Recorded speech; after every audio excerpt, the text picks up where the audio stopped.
Does the Squad want to deem the Bible as hate speech? No, that's not true. This is a made-up article published by a known network of satire writers. These stories are often republished by other people and websites without the satire label. The Squad, U.S. Reps. Alexandria Ocasio-Cortez, Ilhan Omar, Ayanna Pressley, and Rashida Tlaib, have never said they want to label the Bible as hate speech.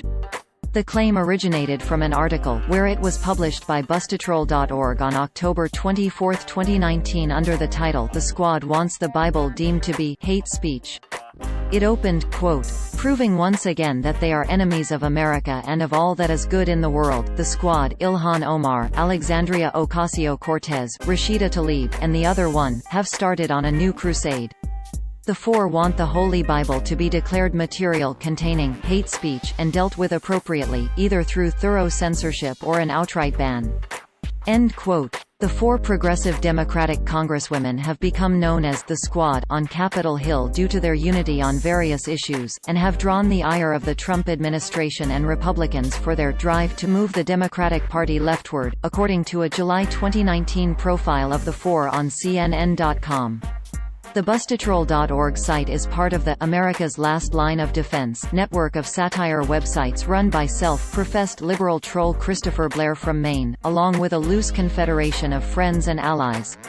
He runs several websites and Facebook pages with visible satire disclaimers everywhere.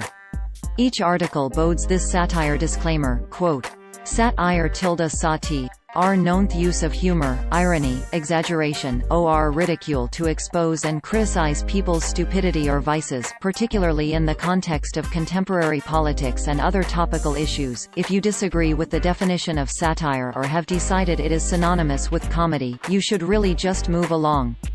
End quote. Blair and his colleagues mostly publish made-up stories with headlines specifically created to trigger Republicans, conservatives and evangelical Christians into angrily sharing or commenting on the story on Facebook without actually reading the full article, exposing them to mockery and ridicule by fans of the sites and pages. Articles from Blair's sites frequently get copied by real fake news sites who often omit the satire disclaimer and any other hints the stories are fake. Blair has tried to get these sites shut down in the past, but new ones keep cropping up. One of the most persistent networks of such sites is run by a man from Pakistan named Kashif Shahzad Khokhar, aka Dashi Kashi, who has spammed hundreds of such stolen stories into conservative and right-wing Facebook pages in order to profit from the ad revenue. Blair runs several other websites, including wearethelawd.com, dailyworldupdate.us or Bebist website. He often goes by the nickname Bustatroll. A second man working on the sites is John Prager, as revealed in this earlier Lead Stories report. Blair and his operation were profiled by The Washington Post on November 17, 2018 by Eli Saslow, quote, "Nothing on this page is real. How lies become truth in online America." November 17. The only light in the house came from the glow of 3 computer monitors, and Christopher Blair, 46, sat down at a keyboard and started to type. His wife had left for work and his children were on their way to school, but waiting online was his other community, an unreality where nothing was exactly as it seemed. End quote. If you are interested in learning more about Blair and the history of his sites, here is something to get you started, quote, "The Ultimate Christopher Blair and America's Last Line of Defense Reading List, Lead Stories Story Updated, check for updates below."